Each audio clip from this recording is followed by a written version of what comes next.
स्वागत है आप सभी का आपके अपने चैनल एकलव्य एजुकेशन सेंटर की इस नए वीडियो में। दोस्तों, आज की इस वीडियो में हम यह जानने का प्रयास करेंगे कि भिंडी की कटिंग के माध्यम से अगर फसल को उगाते हैं तो हमें क्या क्या लाभ प्राप्त हो सकते हैं। यानी भिंडी की जैसे ही हम फसल को उगाते हैं तो एक समय ऐसा आता है जब हमारी भिंडी हमें लाभ देने में सक्षम हो जाती है, और इसके बाद जब पुनः लाभ प्राप्त करने की कोशिश करते हैं तो उसमें हमें कुछ प्रयोग करने पड़ते हैं, और वह प्रयोग है कि कटिंग की विधि से। यानी अगर उस पौधे को एक बार कट कर देते हैं और उसके बाद जो नया पौधे के रूप में यानी उसमें नए नए पत्तियां जब निकलती हैं तो वह कैसे ज़्यादा से ज़्यादा लाभ देने में सक्षम हो सकती है, उन पर हम विस्तार से जानकारी प्राप्त करने की कोशिश करेंगे इस वीडियो में। और इसके साथ साथ यह भी जानने का प्रयास करेंगे कि हम अपनी भिंडी की फसल में कौन कौन सी खादों का प्रयोग करें जिससे जो हमारा भिंडी का फसल है उसमें ज़्यादा से ज़्यादा फूल और फल लगने की संभावनाएं बढ़ सके। तो चलिए इस बेहद ही महत्वपूर्ण वीडियो की शुरुआत करते हैं। जैसा कि आप जानते ही हैं कि भिंडी एक ऐसी फसल है जिसकी खेती गर्मी, ठंडी और बरसात तीनों मौसमों में किया जा सकता है, और यह महज 60 से 65 दिनों में हमें लाभ प्रदान करने में सक्षम भी होती है। तो इस तरह से भिंडी की खेती करके निश्चित तौर पर हम ज़्यादा से ज़्यादा लाभ प्राप्त करने में सफल हो सकते हैं।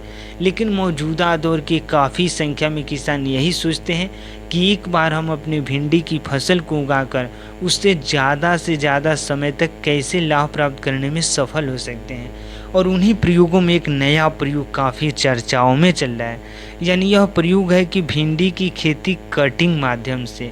यानी जैसे ही भिंडी का अगर पौधा है, अगर वह पूरी तरीक़ों से एक बार लाभ दे चुका है, उसके बाद उसके जो डालियाँ है यानी जो पौधा, उसको पूरी तरीक़ों से हमें कट कर देना है। यानी जड़ से नहीं उखाड़ना है, जड़ के लगभग 10 से 12 सेंटीमीटर के ऊपर से हमें भिंडी के पौधे को कट कर देना है।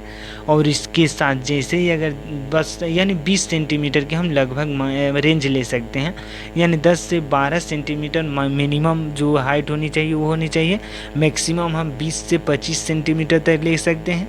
यानी 20 से 25 सेंटीमीटर तक पौधे को पूरी तरीक़ों से कट कर देना है, और उसके बाद यानी लगभग 15 से 20 दिन बाद उसमें से नए नए पौधे निकलना शुरू हो जाते हैं, और नए नए जो उसको कह सकते हैं पत्ते और डालियाँ भी निकलने लगती हैं। तो इस तरह से जैसे उसको कट करेंगे तो जो नए नए पत्ते निकलेंगे वह निश्चित तौर पर अपने भोजन को जल्दी से प्राप्त करने में सक्षम हो पाएंगे, क्योंकि पौधा पूरी तरीक़ों से स्वस्थ होगा।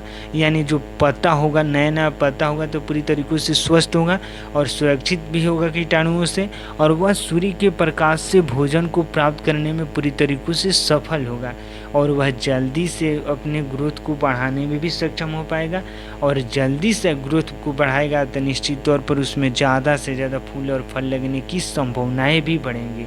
और यही वजह है कि मौजूदा दौर की काफ़ी संख्या में किसान इस कटिंग विधि के प्रयोग करके निश्चित तौर पर अपने भिंडी की फसल से लाभ प्राप्त करने में सफल हो रहे हैं। और हमें पूरा भरोसा है कि आप भी अपने भिंडी की फसल में कटिंग विधि का प्रयोग करते हैं तो आपको केवल लाभ ही हो सकता है, क्योंकि हानि होने की कोई संभावना ही नहीं है।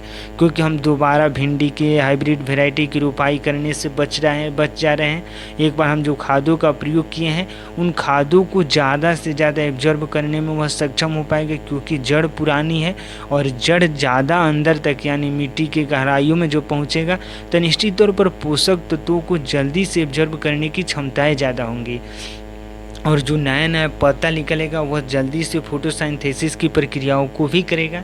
तो इस तरह से अगर कटिंग विधि के माध्यम से भिंडी की फसल से लाभ प्राप्त करने की अगर कोशिश करते हैं तो निश्चित तौर पर लाभ प्राप्त कर सकते हैं।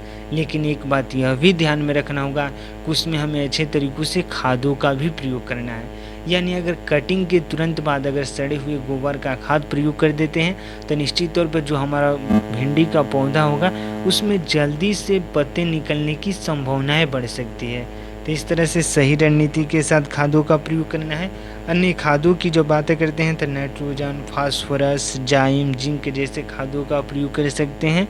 और जब कीटनाशक दवाओं की बात करते हैं तो हमें अपनी भिंडी की फसल के अनुसार सही रणनीति के साथ सही कीटनाशक दवाओं का चुनाव करके प्रयोग करना है। अगर इन तमाम प्रयोगों को करते हैं अपने भिंडी की फसल में तो निश्चित तौर पर आपको लाभ देखने को मिल सकता है। तो आज के इस बेहद ही महत्वपूर्ण वीडियो में बस इतना ही।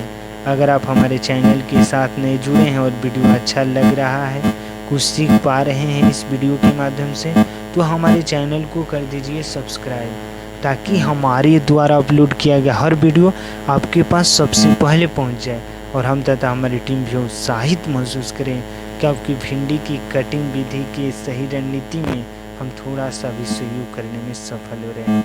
तो हमें दीजिए इजाज़त। धन्यवाद। Thank you.